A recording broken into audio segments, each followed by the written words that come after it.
Сәлеметсіздер ме, балалар? Мен Симбаева Алла Мақсұтқызы, Зерде мектеп гимназиясының бастауыш сынып мұғалімі. Бізде бүгін қазақ тілі сабағы. Қазақ тілі сабағында бүгінгі біздің тақырыбымыз етістік. Олай болса, балалар, сіздің көңіл күйлеріңіз қалай? Тамаша. Олай болса, біздің сабағымыздың мақсаты бүгінгі мәтіннің құрылымын анықтау және мәтіннің мазмұнын анықтауға бағытталған сұрақтар құрастыру, оларға жауап беру. Сонымен қатар сөйлемдерден етістікті табу, анықтау. Олай болса, балалар, біз өткен білімімізді бір қайталап алайық. Етістік дегеніміз не, балалар? Қане ойланыңыз. Жарайсың, тамаша. Етістіктің сұрақтарын атап көрші. Тамаша. Не істейді, не істеді сұрағына жауап беретін сөздерге мысал келтір. Не байқадың? Не істейді, бұл келер алдағы уақытта болатын қимыл. Ал не істеді, бұл өтіп кеткен қимылдың, іс-әрекеті болып табылады, сөз болып табылады. Жарайсың, тамаша. Мен өткен материалымызды еске түсіріп алдық. Енді сабаққа кірісейік. Ол үшін, балалар, оқулықтарымыз дайын ба? Барлығымыз оқулықтың 74-ші бетін ашамыз. Жұмыс дәптерінің 58-ші беті ашайық. Қане бәріміз? Балалар, суреттен нені көріп отырсыздар? Ол тоғай. Екі бала тоғайға бардық. Қарағайдың түрлі өсімдіктің жұпар иісі мұрныңды жарады. Аласа бұталардың арасынан сұр торғай, көк шымшықтар пыр-пыр ұшады. Алыстан ала қанат тоқылдақтың тоқылы естіледі. Тоғай іші көңілді.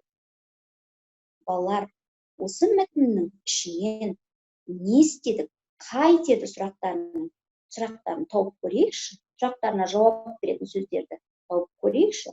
Кәне етістіктер табайық. Келесі. Кәне. Жарайсыңдар. Бардық. Не істедік? Жарады. Қайтеді? Ұшады. Қайтеді? Естіледі. Қайтеді? Не көрдіңіздер ме, балалар? Біздер сұрақтардың тиісін қойып, етістікті таптық. Олай болса, балалар, 12-ші жаттығуға көшейік. Келесі тапсырмаға. Балалар, сіздер өлеңді жатқа жазуды білесіздер ғой. Сондықтан да барлығыңыз мұқият болыңыз. Өлеңді оқып шығыңыз. Содан соң өлең кітапты жауып, өлеңді жатқа жазамыз. Ақ қанатты шағала, қалықтайсың жағада. Көк теңізден шықпайсың, жағасында ықтайсың. Кәне?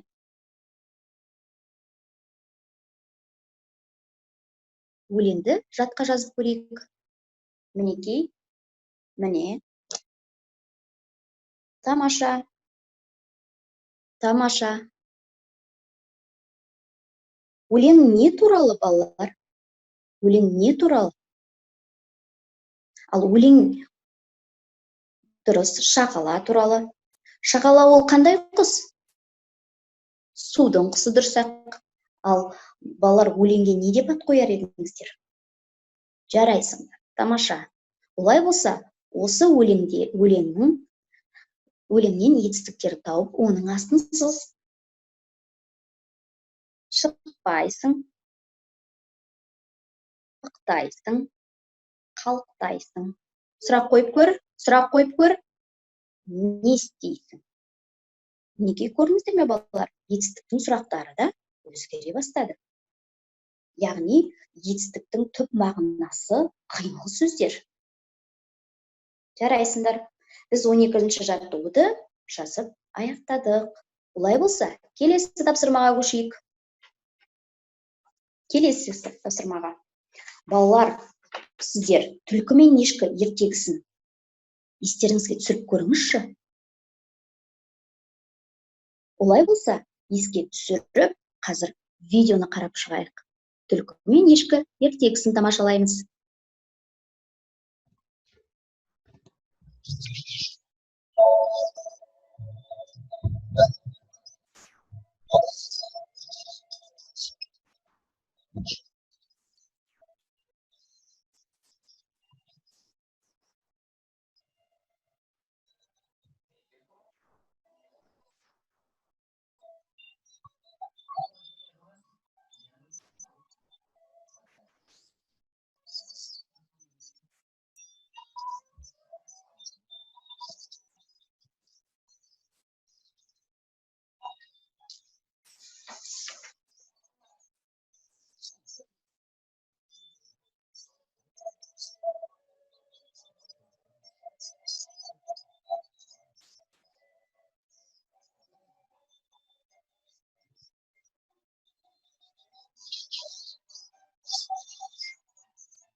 Мінекей, көрдіңіздер ме балалар? Біз ертегімізді қарап шықтық. Өте қызықты ертегі екен.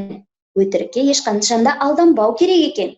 Олай болса, балалар, біз қазір дәптерімізді ашып, дәптермен бірге жұмыс жүргізейік. 13-ші жаттығу. Ол үшін түлкі мен ешкі ертегісіне жоспар құрып көрейік. Бірінші, түлкінің апанға түсіп кетуі. Ал екінші оқиға қалай болуы мүмкін? Түлкі апанға түсті. Екінші оған кім келді? Не келді?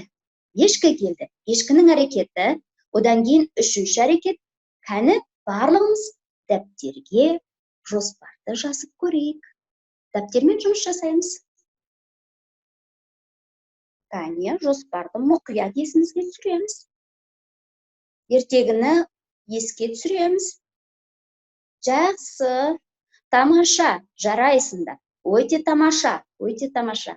Мінекей, сіздердің жұмыстарыңды көріп, мен өте қатты қуанып тұрмын балалар. Тамаша жұмыс. Жарайсыңдар. Олай болса, келесі тапсырмамызға көшейік. Балалар, біздер қазір сөздерді оқып, оларды етістік екенін дәлелдеуіміз керек. Кәне сөздерімізді оқиық.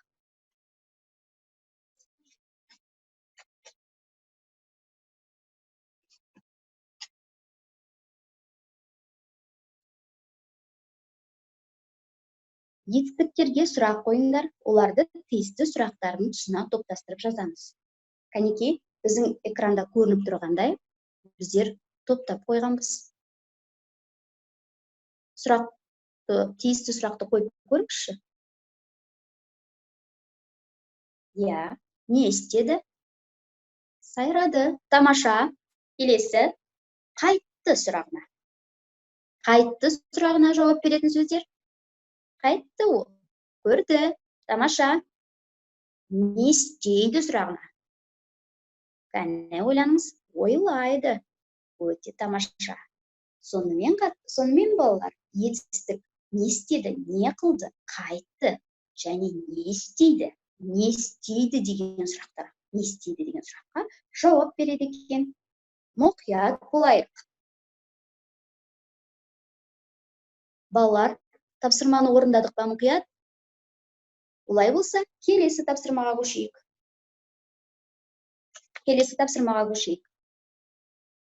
Ал балалар, кішкене шаршаған сияқтымыз. Кәні барлығымыз орнымыздан тұрайық. Орнымыздан тұрдық. Кәне мына жаттығуды жазып көрейік. Кәне орнымыздан тұрайық. Қанатымызды жазайық. Көпелектей қалықтап, ары, бері ұшайық. Көлді көріп қуанып, орнымызға қонайық. Демалдық па кішкене балалар? Жарайды. Олай болса, қолымызға қаламсағымызды алайық, дәптерімізді алайық. Кәне? Тамаша. Кәне дайынсыңдар ма балалар? Олай болса, біздер көбелек туралы жұмбақ құрастырамыз. Ол үшін сіздерге тірек сөздер берілген. Қалықтайды, ара, түрлі түсті, ұшады, инелі, гүл сияқты. Кәне, біз осы жұмбақтар құрастыру кестесіне бұрыннан да орындап жүрміз бұндай тапсырманы. Жұмбақ құрастыру кестесіне қандай, қайтеді, осындай тағы не бар? Көмекші сөздер арқылы біз жұмбақ құрастырайық. Кәне, ойланыңыз, қалай қоюға болады орнына? Қандай? Қандай? Жарайсың. Қайтеді? Я, жарайсың. Осындай тағы не бар?